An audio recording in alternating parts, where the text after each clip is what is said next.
tahun 1945 melalui kegiatan diskusi dengan benar. Peserta didik mampu menunjukkan rasa tanggung jawab setelah melakukan kegiatan diskusi tentang materi kedudukan dan fungsi Undang-Undang Dasar 1945 dengan baik.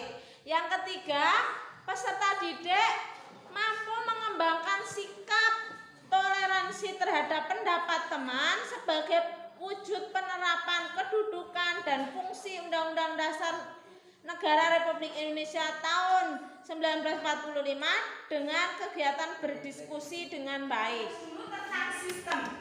Sistem adalah satu kesatuan informasi beberapa komponen untuk mencapai tujuan bersama.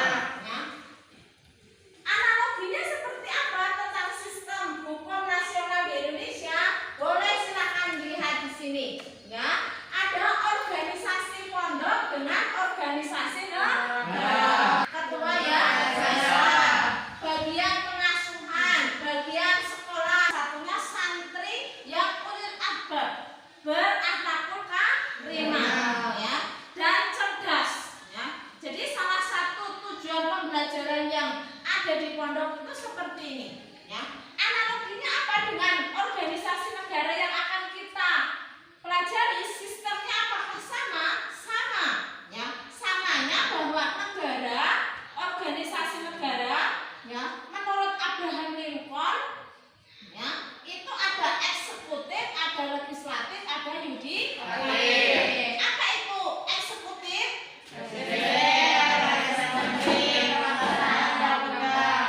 Untuk siapa ini? Ngapain tugasnya? Melaksanakan undang-undang. Legislatif siapa?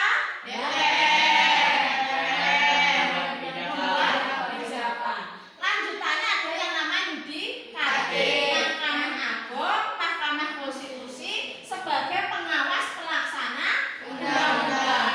Tujuannya untuk apa? Ya, jelas tujuannya yang sudah kita pelajari pada pertemuan sebelumnya, tercantum dalam berapa? Pembukaan Undang-Undang Dasar 1945 alinea keempat. Siapa yang ingat? 1. Melindungi segenap manusia, memajukan kesejahteraan umum, mencerdaskan kehidupan bangsa. Terakhir, ikut menjaga perdamaian dunia. Ya,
tersimpan ya. Jadi kita akan mencari bersama-sama. Apakah sudah menemukan jawabannya? Ya. Silakan, boleh kelompok sana jawab. Mau jawab yang nomor berapa? Nomor 1, boleh silakan. Karena Undang-Undang Dasar 1945 merupakan sumber hukum yang tertulis tertinggi yang memuat garis besar tentang dasar negara, sehingga setiap produk hukum seperti undang-undang, peraturan pemerintah, peraturan presiden, peraturan daerah provinsi atau kabupaten kota. Ya, boleh. Apakah ada mau menambahi? Ya, silakan. UUD 1945 menempati urutan tertinggi dalam hierarki peraturan perundang-undangan yang berlaku di Indonesia sebagai sumber dari segala sumber hukum. Undang-Undang Nomor 12 Tahun 2012. Ya. Jadi sudah ketemu jawabannya. Kenapa undang-undang itu merupakan sumber dari segala sumber hukum? Karena Undang-Undang Dasar 45 sebagai apa? Ya, sumber hukum di negara Indonesia tertinggi. Ya. Itu ternyata mengalami perubahan. Setelah terjadi amandemen undang-undang itu, tugasnya ada ya, ada MA dan MK. Tugas kehakiman diserahkan kepada MA dan MK. Sistem hukum nasional kita analisis dalam bentuk sistem pendidikan nasional, yaitu tercantum di dalam pembukaan alinea keempat tentang tujuan nasional ikut mencerdaskan kehidupan bangsa. Salah satunya menjadi alasan utama untuk menciptakan sistem pendidikan nasional. Pasal 31, tiap-tiap warga negara berhak mendapatkan pendidikan. Dan yang ketiga, pasal 3, pemerintah mengusahakan penyelenggaraan sistem pendidikan nasional. Kemudian dalam prakteknya dicantumkan juga pada Undang-Undang Nomor 23 Tahun 2003 tentang Sistem Pendidikan Nasional. Selanjutnya dalam bentuk Peraturan Pemerintah Nomor 19 Tahun 2005 tentang Standar Nasional Pendidikan. Urutan yang terakhir Peraturan Presiden Nomor 87 Tahun 2017 tentang Pendidikan Karakter. Tugas selanjutnya, tagihan selanjutnya yaitu mengerjakan tugas diskusi, ya, mengerjakan tugas diskusi yang di LKPD. Silahkan LKPD-nya dibuka, ya, sesuai dengan kelompoknya masing-masing. Di situ diamati gambarnya, ya, gambarnya tentang apa itu? Gambar nomor 1. Silahkan kalau sudah selesai dalam mengerjakan KPD, silahkan dijawab serta dipresentasikan ke depan. Demo guru. Demo buruh atau namanya pakai bawa spanduk stop PHK. Apa itu PHK? Pemutusan hubungan kerja. Ya, di masa pandemi seperti ini banyak sekali pemutusan hubungan kerja. Di mana? Di pabrik, di sektor industri banyak mengalami apa? Ya, kerugian, kebangkrutan. Akhirnya apa yang terjadi? Banyak buruh yang melakukan apa? Ya, demo stop PHK. Ya. Terus gambar yang kedua apa? Ada yang tahu gambar yang kedua? Coba. Ancaman kemiskinan akibat krisisnya COVID-19. COVID-19. Boleh silahkan diskusikan dulu pertanyaan di bawahnya, ya. Pertanyaan di bawahnya dikerjakan dahulu, ya. Silahkan dicari di bahan ajarnya masing-masing, didiskusikan dengan temannya. Dibaca dulu pertanyaannya. Kalau kurang paham nanti dibahas bersama-sama, disimpulkan untuk presentasi ke depan.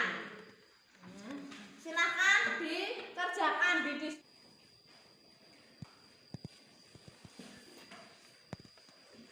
Prokes yang sudah dikeluarkan oleh Menteri Pendidikan dan Kebudayaan sangat efektif dengan melakukan PTM-C, pembelajaran tatap muka terbatas.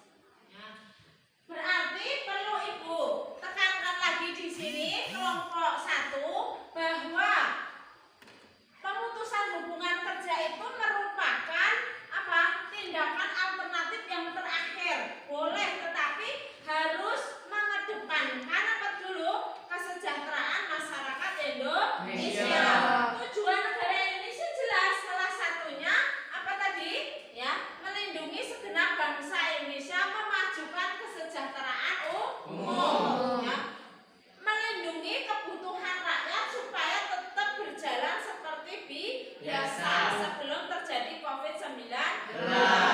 Sehingga pengusaha harus tetap mempekerjakan walaupun di dalam masa pandemi. Ya, seperti itu. Kemudian silahkan boleh melakukan presentasi ke depan, dibacakan hasilnya tadi setelah diskusi teman kamu dan mendapat penguatan dari ibu. Silahkan perwakilan per kelompok maju ke depan melakukan presentasi.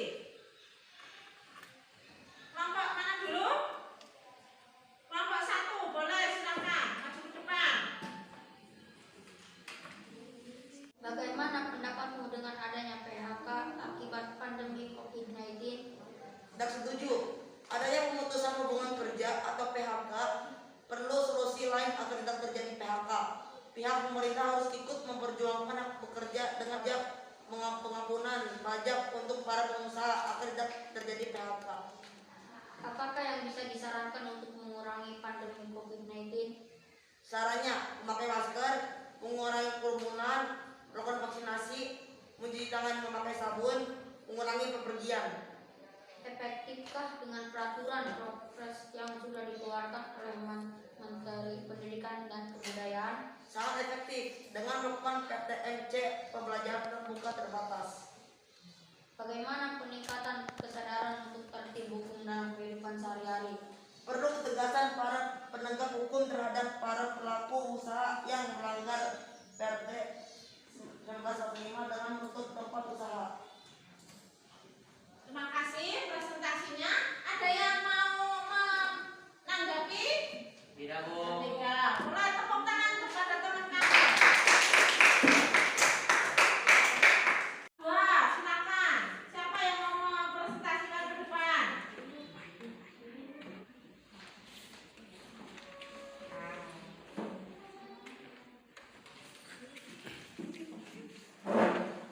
Diamati dulu tadi mengamati apa? Nomor 1. Pasal 28H Undang-Undang Dasar 1945. Bagaimana peran kamu dalam mengatasi pandemi COVID-19? Mematuhi prokes atau protokol kesehatan. Apa pendapatmu tentang vaksinasi? Vaksinasi adalah memasukkan virus yang sudah dilemahkan ke tubuh yang sehat agar membentuk imun tubuh, sehingga memunculkan kebal terhadap virus, sehingga sangat dianjurkan untuk mengurangi kasus COVID-19 menyebar. Ya. Apakah ada yang mau menanggapi? Tidak, Bu. Ya, silakan ditepuk tangan kepada teman kamu. Dapatkan hari ini belajarnya itu mengenai apa salah satunya kesimpulannya ya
agama saja, toleransi juga ada dalam hal pekerja dan majikan. Harus saling menghormati, ya. Closing statementnya seperti itu. Apakah ada pertanyaan? Tidak, Bu. Tidak. Kemudian pertemuan hari ini untuk KB makna dan fungsi Undang-Undang 45 dalam sistem hukum nasional sudah berjalan dengan lancar. Terima kasih. Selanjutnya boleh dikerjakan di asrama tugas individunya LKPD minggu depan dikumpulkan, ya. Kemudian kita ucapkan alhamdulillahirabbil alamin. Assalamualaikum warahmatullahi wabarakatuh.